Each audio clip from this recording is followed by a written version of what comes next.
Hey, how's it going, YouTube? How y'all doing today? I got the winter wheat planted yesterday, so my conditions right now are very good for broadcasting. So I just broadcasted it. I got it done much faster. I got all my fertilizer as well as my wheat seed planted within about maybe 4 hours, 3.5 hours. So I got that finished yesterday. It's supposed to start raining here in about 2 hours. I put 2 new hay bales out here for these animals because I put them out here last night because these animals are having some severe scouring issues. I'm starting to see a lot of acidosis scouring.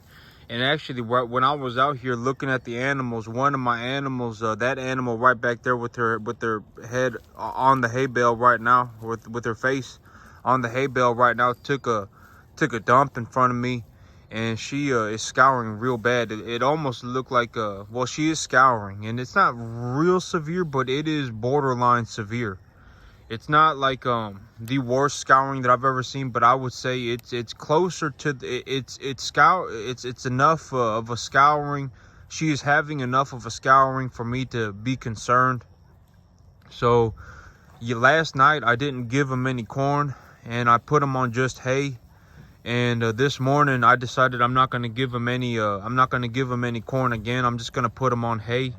I'm starting to see I would say about half of my animals are having scouring issues right now due to acidosis. This corn, what I found out about this corn, well, the cattle, when they eat the corn is the cattle digest corn very well. Corn is very digestible. When the cattle, they'll eat it and they'll digest it. It's very, very, very easy on their digestive system because there ain't hardly any fiber in it, and it's also very low in protein, but it's got a lot of energy in it. And so, I would think that it tastes very good, right? It probably tastes very good. And the animals, they eat a lot of it and they digest it very well. And so I've had them off of corn since last night. I put in new hay bales, and this morning I'm not going to give them any more corn. But I'm gonna decide tonight if I want to give them some more corn. But the good thing about corn is that it puts the weight on these animals very quickly. I can visibly see them gaining weight. About every 2 or 3 days, I'll take a look at these animals and I'll say, man, they've put on some more pounds. And I can visibly watch them gaining weight when they eat that corn. But it's causing a lot of scouring issues in my animals right now. And so I'm going to decide tonight if I want to give them some corn. I'm going to keep them on just hay. I got them 2 new hay bales out here. So it gives them a lot of, if they want to pick and choose through it, they can. And they're more interested in eating it. But I'll have to see. I am having a lot of scouring issues. I had these animals on, I think I moved the corn up in their diet too quickly. I think that's probably what happened. I had them on, I had them on, I went from, I think it was 10 pounds an animal to 12 pounds an animal. Then I went back to 10 pounds an animal. Even when I went back to 10 pounds an animal, these animals are scouring pretty severely on it. And so I think that, yep, I'm going to have to I'll probably stick to that 1% of their body weight as corn. And so I'm going to go down to 7 pounds. So I'm going to give them I'm going to give them 1 pound of corn per 100 pounds of body weight. And so that's going to be the corn estimate. So I'm going to reduce them again down to 7 pounds an animal. I'm going to reduce the amount of corn that they're getting again. But I would think that here, it's supposed to rain all week. It's supposed to rain all week. So as long as the pigeons don't have a field day back there, my winter wheat should start growing in here within about 3-4 days. I also got it fertilized pretty good. These animals I got Big Boy over here licking my boots because he's upset. But this animal just drop the manure. Let's go take. Oh, well, I mean, so this animal not scouring. So this is what I want the manure to look like right here. You see, this is a good looking manure.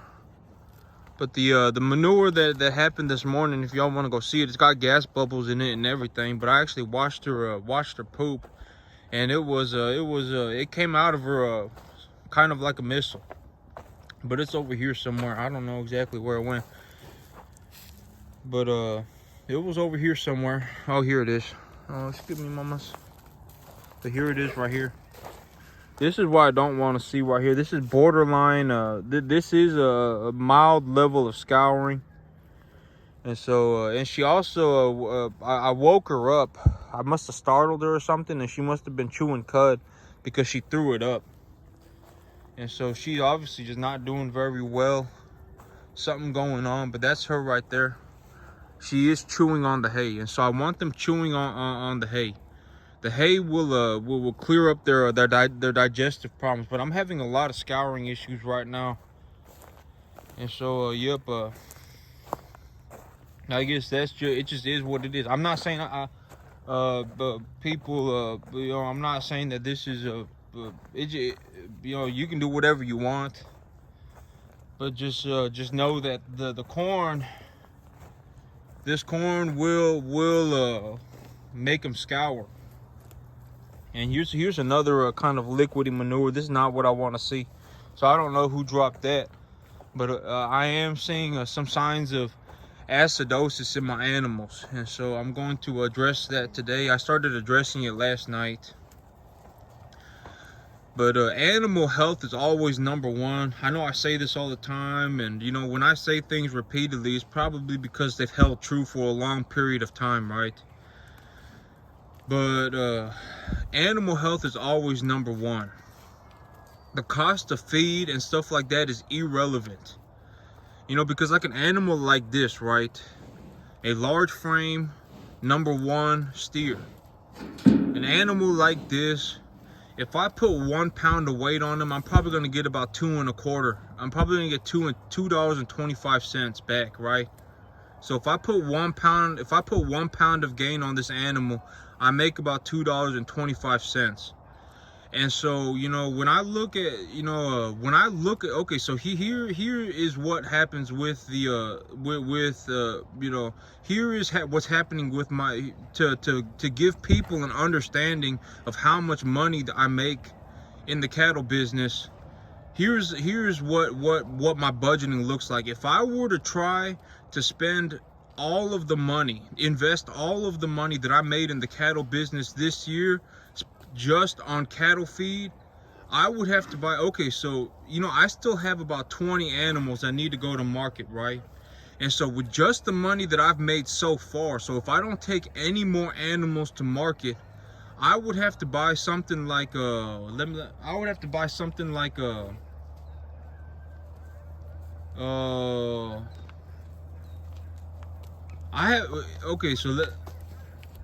it cost me about $5,000 to purchase a shipping container full of corn. So if I fill the shipping container from the ground to the ceiling, from the front to the back, it would cost me about $5,000. And the money that I made in the cattle business, just in the cattle business so far, if I don't sell any more animals, I would have to buy 5 shipping containers full of corn. I would have to buy about 100. No, I would have to buy about 350 rolls of hay. And if I started selling more animals, like if I took these animals to the market and I made more money, that is going to go up drastically. I mean, I would have to purchase, I ran the numbers, and if I tried to purchase my budget in cattle feed, if I had to take all of the money that I made this year and invest it just into cattle feed, I would have to buy 70 shipping containers full of corn. I would have to buy 1,850 bales of hay. So that's what I mean by the cattle feed doesn't really register to me as a cost. Because as long as the animals are healthy, and as long as I have something like a number 1 to a number 1.5 grading large to medium frame steer, the pounds that I put on these animals will produce a net profit. And so when I plant grass, right? Like yesterday, I went to go and buy supplies to plant grass. And my grass, the grass seed, it cost me $15 a bag, and I needed 2 bags per acre. And when I was there, I said, you know what? I want to increase my seeding density by 30% because I believe that I'm going to have a lot of moisture. And so I'm going to increase my seeding density by 30%, and I'm also going to increase my fertilizer application by 15%. And so even when I increased my seeding density by 30% and increased my fertilizer density, my fertilizer application by 15%, I still only managed to spend $950, and I covered my entire field with I mean, I just completely covered the field with seed and fertilizer.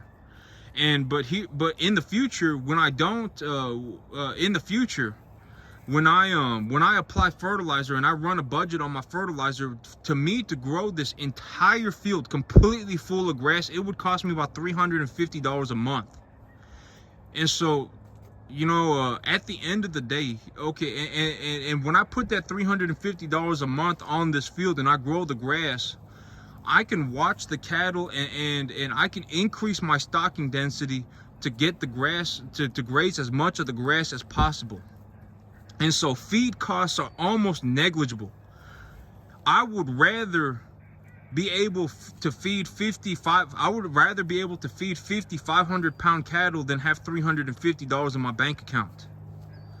You know, because like, you know, if it costs me $350 a month to run a business feeding 50 cattle, I would rather have the cattle feed than have the money. Because if I feed the cattle, I will make money. I will net a profit. The $350 a month that I put into the business, I will get that back, and I will also get a lot more back on top of it. But here's also the thing, right?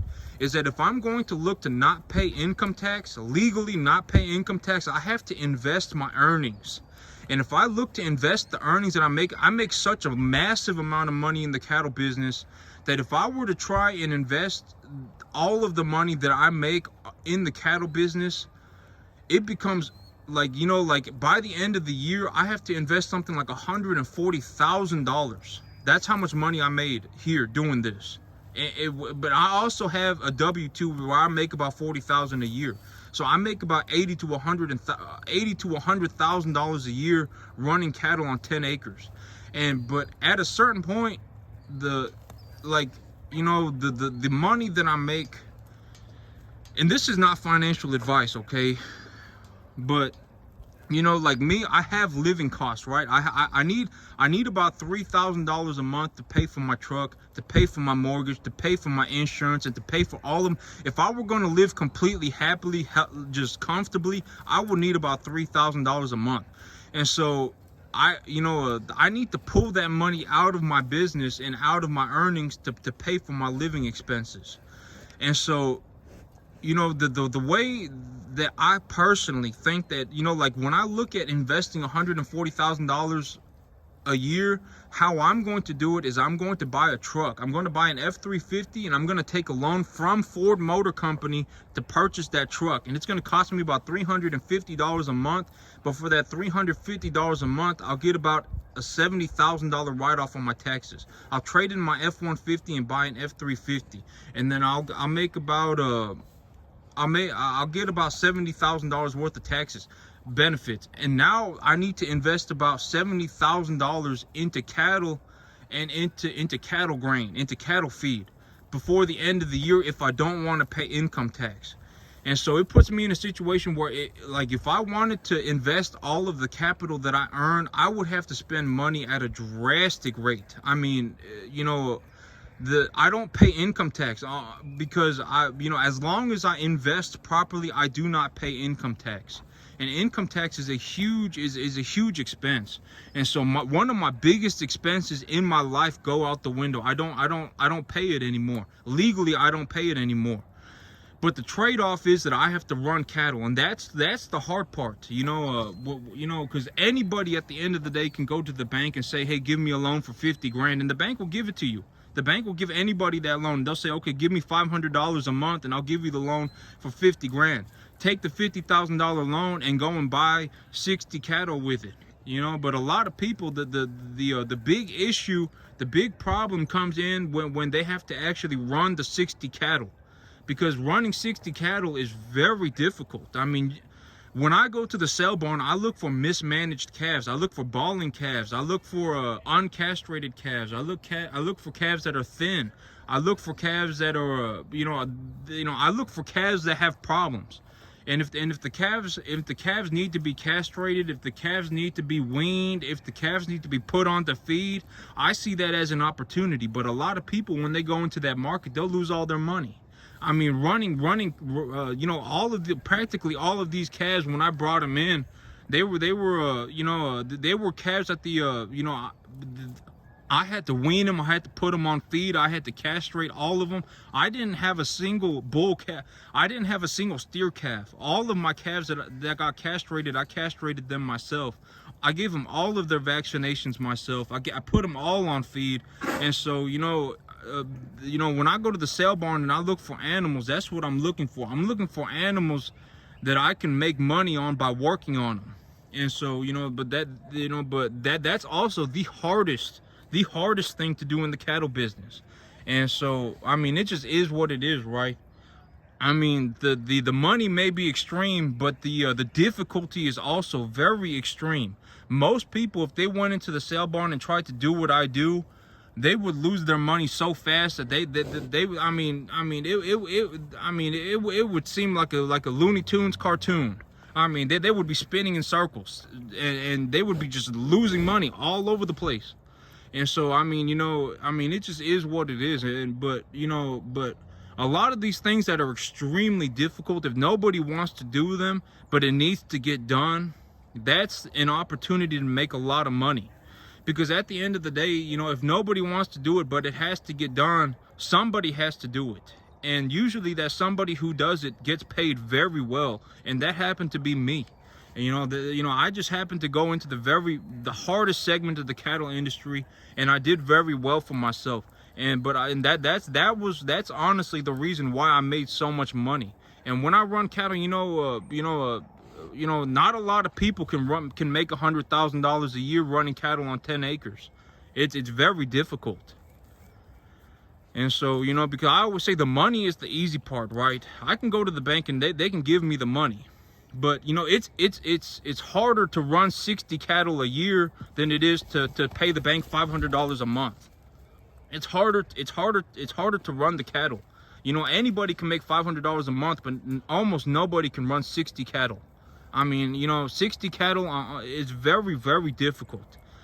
And, and one of the big reasons why I made so much money on the animals this year was because of my capacity to grow grass, and here within about 3, 4, 5 days, but my grass will be growing in the back too. My winter wheat will have started, and I'll be able to feed these animals for practically nothing. But when I get started, and it practically is always practically holds true, is that the feed costs really don't matter. The amount of money that I spend on the feed, at the end of the day, the feed really helps me, because if I don't buy feed, I have to buy cattle. If I want to invest my earnings, I have to invest my earnings into my business in some way. And so being able to buy feed actually helps me. If I buy, if I buy this soybean hay, it costs me about $90 a bale. If I were going to buy enough soybean hay to cover 1 year of income for me, I would have to buy 1,850 bales of hay. If I were going to buy enough corn to cover 1 year of income that I produce on this cattle business, I would have to buy like 50 shipping containers full of corn from the bottom to the top, from the front to the back. And so, the feed cost, I really don't care. What am I going to do with 50 shipping containers full of corn? What am I going to do with 1,850 bales of hay, right? The feed costs are negligible to me. As long as my animals do not die, and as long as they are raised properly, And you know, when I go to the sale barn, I look through the animals and I carefully choose number 1.5 graded, number 1.5 grading of medium to large frame animals. That's the stuff that I care about. I don't really care about the cost of the feed. The cost of the feed is negligible, and at the end of the day, it actually helps me, because I don't have to invest so much capital into the cattle business, into the cattle themselves. I can still get my tax write-offs, but invest into something else. And so, you know, the things that I worry about when I go to the sale barn, is I'm looking for mismanaged calves. I'm looking for mismanaged calves. I'm looking for number 1 to 1.5 grading large medium frame animals. And a lot of these animals, you know, particularly at these sale barns, these order buyers do not want to buy balling calves, because if they buy a little 2.5 weight animal that's balling at the sale barn and it's been there for a day, that animal's freaking out, and then they put it on a truck and then they get it delivered. By the time they get that animal delivered to the order to the buyer, it's gonna have been 3 to 4 days, and that animal may have even died on the truck. I mean, you know, BRD, it kills these animals very quickly, and when they're young, it kills them even faster. And so, you know, a lot of these people, they don't want to buy these, a lot of these big order buyers, they don't want to buy these little tiny calves, because by the time they get to the buyer, I mean, it's practically, the animal's practically dead already. And so that's my opportunity to step in and make a lot of money. You know, I can pick up the most difficult, problematic calves. I can fix them up, make a lot of money on them. But you know, that's also why I set my farm up like this. You know, I made that cross fence right there. I got my working chute right there, and that's also why I set up my farm like this, so that when I need to get to the animals, usually if I spot a sick animal, I can have that animal medicated within 15 minutes. These animals, when I need to, I can close them off so that they can't go running around the entire property. So they're stuck standing here, and when they're stuck standing here, there's food all over the place. So they usually choose to eat. But that's why, you know. But there's a lot that goes on to it. But that's it for me today, YouTube. Y'all have a good one.